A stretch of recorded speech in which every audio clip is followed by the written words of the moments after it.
ओम श्री गणेशाय नमः। नमस्कार दोस्तों, इतिहास हमारा चैनल में आप सबका स्वागत है।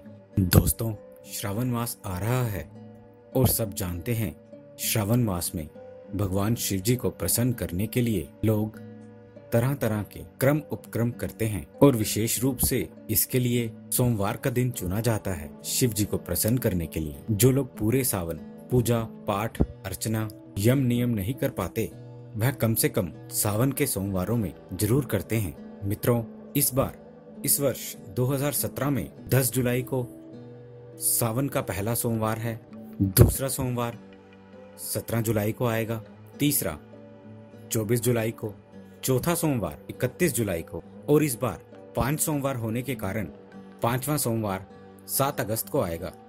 मित्रों, इन सोमवारों का शुभ अर्थ देखते हुए धर्मशास्त्रों में इस खास दिन को अमृत दिवस कहा गया है।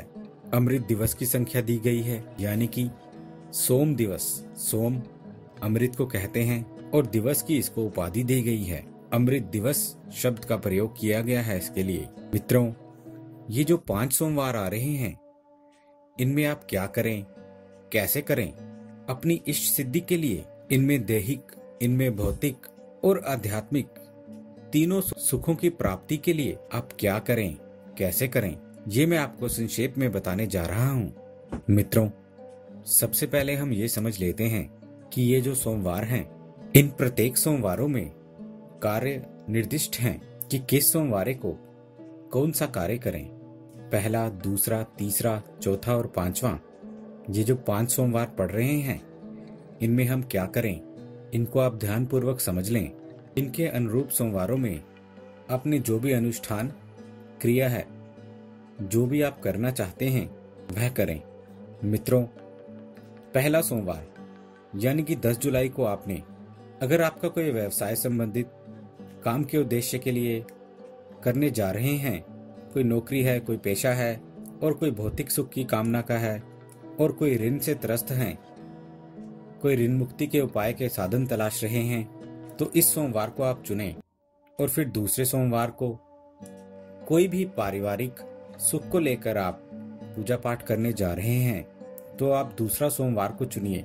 इसमें कोई विवाह में समस्या है, कोई विवाह में व्यवधान है या विवाह में हो रही कोई अड़चने हैं, विलंब हो रहा है, इसमें अगर कोई आप ऋण मुक्ति के उपकरण कर रहे हैं, ऋण मुक्ति में आपका देव ऋण है, ऋण मुक्ति में आपका कोई पितर ऋण है, देव मुक्ति में आपका मातृ ऋण है, तो कुछ भी ऋण है आपके, इनके लिए कर रहे हैं, तो आपको दूसरे सोमवार को चुनना चाहिए। अगर कोई रोग से त्रस्त है, आयुष की कामना है, लंबे दीर्घ जीवन की कामना है, संतान सुख की कामना है, संतान प्राप्ति के लिए, संतान से सुख प्राप्त करने के लिए, और अगर कहीं कोई मृत्यु भय है या कोई अज्ञात भय आपके मन में, उसको लेके आप कोई अगर पूजा पाठ कर रहे हैं या कोई आपको रक्षा कवच चाहिए, कोई ऐसा एक प्रोटेक्टिव मेजर चाहिए, तो उसके लिए आप करने जा रहे हैं, तो आप इसके लिए तीसरे सोमवार को चुनें। चौथे सोमवार में हर काम के लिए कोई भी बाधा है, कोई भी इष्ट कार्य की सिद्धि है,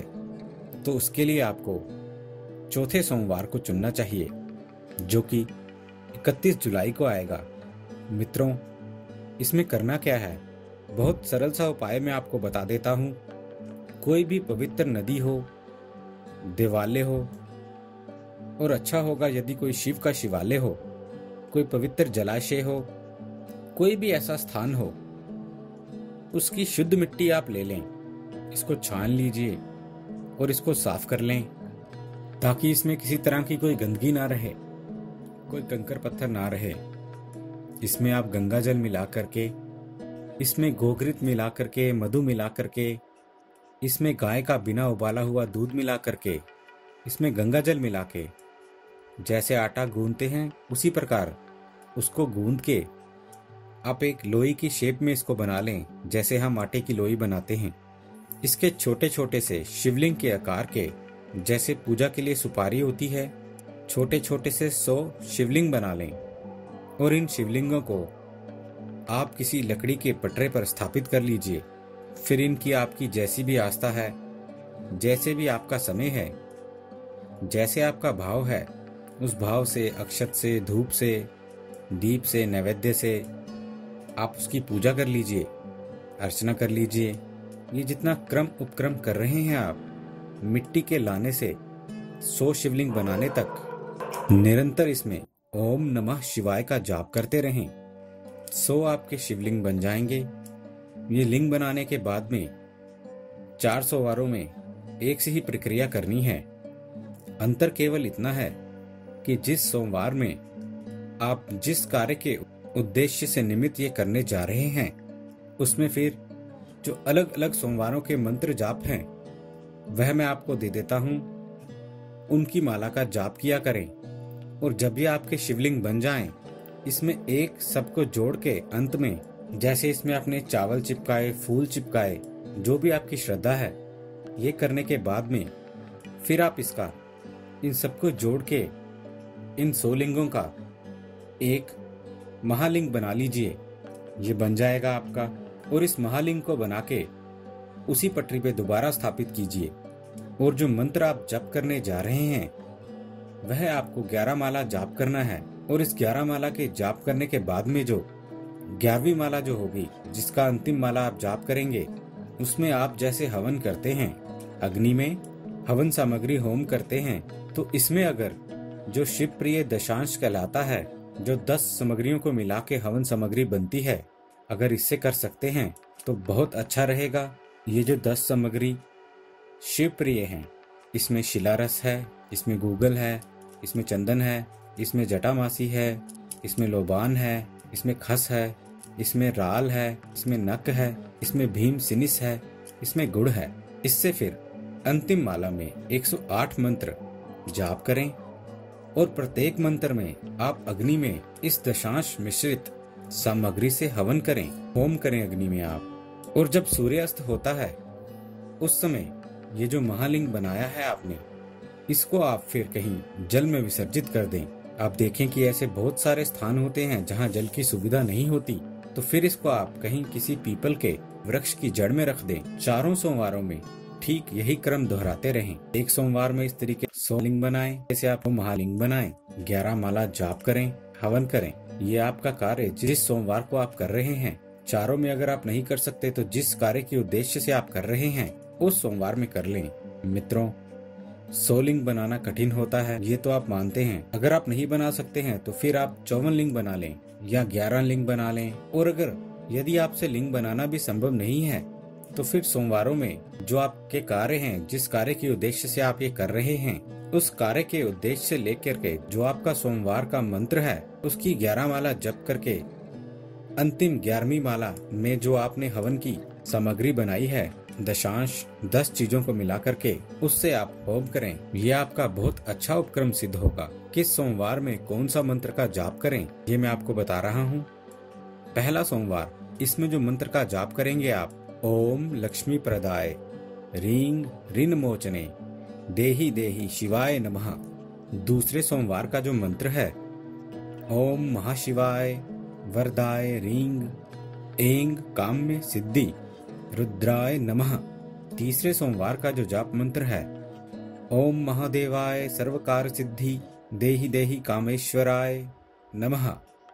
चौथे सोमवार का जो मंत्र है, ओम रुद्राय शत्रु संहाराय क्लीं कार सिद्धाय महादेवा फट।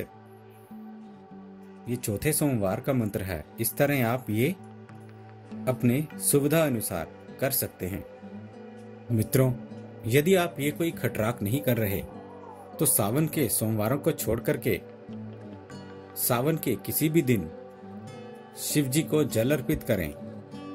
और जल में भी पंचामृत से करते हैं, उसमें दूध मिला लेते हैं, घृत मिला लेते हैं, उसमें आप शहद मिला सकते हैं।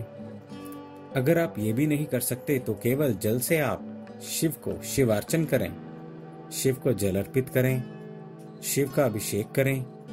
मित्रों, अगर आप कुछ भी नहीं कर सकते तो जैसा कि हमने पहले भी आपको बताया है, भगवान शिव को सबसे प्रिय है नाग केसर। उसमें 2-4 दाने नाग केसर के जल में मिला लिया कीजिए, उससे शिव जी को जल दिया कीजिए शिवलिंग पे। आपके सारे कार्य यानी कि सारा खटराग एक तरफ और ये एक तरफ। परंतु मित्रों, भाव होना चाहिए इसके लिए। और एक सबसे महत्वपूर्ण चीज इन सावन के दिनों में मंगलवार का विशेष महत्व है। ज्यादातर लोग इसको करते नहीं हैं, लोगों को ज्यादातर जानकारी नहीं है इसके बारे में। और ये मंगल सावन के अविवाहित कन्याओं के लिए और उनके लिए जो किसी भी कारण से पारिवारिक क्लेश झेल रहे हैं, उनके लिए बहुत अच्छा सिद्ध होगा। मंगलवार को जो पूजा की जाती है, इसमें शिवलिंग के साथ साथ माँ गौरी की, माँ पार्वती जी की, यानी कि इनकी संयुक्त रूप में पूजा की जाती है। और पूजा अर्चना में जैसे आप देवालय में जाते हैं सोमवार को, तो फिर आप इसके लिए मंगलवार को जाएं। शिवलिंग पे जल अर्पित करें और शिव परिवार सहित उनका पूरा ध्यान करें। और माँ पार्वती और शिव का ध्यान करके मंत्र जो मैं जप रहा हूं, इसकी आप एक माला जाप करें। ओम भवानी गौरे सर्व सुख सौभाग्यम देहि देहि शिव शक्तिये नमः। इस मंत्र का जाप करें आप। ये मंगल गौरी की पूजा का बहुत लंबा चौड़ा विधान है, पर मात्र इतना भी अगर आप करते हैं, इसका भी फल आपको निश्चित रूप से मिलेगा मित्रों। और एक सबसे महत्वपूर्ण चीज, इन दिनों बेलपत्र को कैसे चढ़ाते हैं, क्या करते हैं। इन दिनों 3 बेलपत्र तो सामान्यतः मिलते ही मिलते हैं। 3 से ज्यादा 4 पत्तों का आपको मिल जाए, 5 पत्तों का मिल जाए, उसका अलग विधान है। वह बहुत शुभ सिद्ध होगा आपके लिए अगर मिल जाता है मित्रों। तो जरूर करें ये छोटे से उपाय सावन के सोमवार। आपके लिए सावन मास शुभ शुभ सिद्ध हो। उम्मीद है दोस्तों, आपको हमारे द्वारा दी गई ये जानकारी अच्छी लगी होगी। यदि आपको हमारे द्वारा दी गई ये जानकारी अच्छी लगी है, तो कृपया हमारा चैनल सब्सक्राइब करें, हमारे इस वीडियो को लाइक करें और हाँ, शेयर करना ना भूलें। दोस्तों, हमें आपके सुझावों का भी इंतज़ार रहेगा, इसलिए प्लीज़ अपने कमेंट्स हमारे साथ शेयर करें। हमारे इस चैनल के साथ बने रहने के लिए आपका बहुत बहुत धन्यवाद दोस्तों।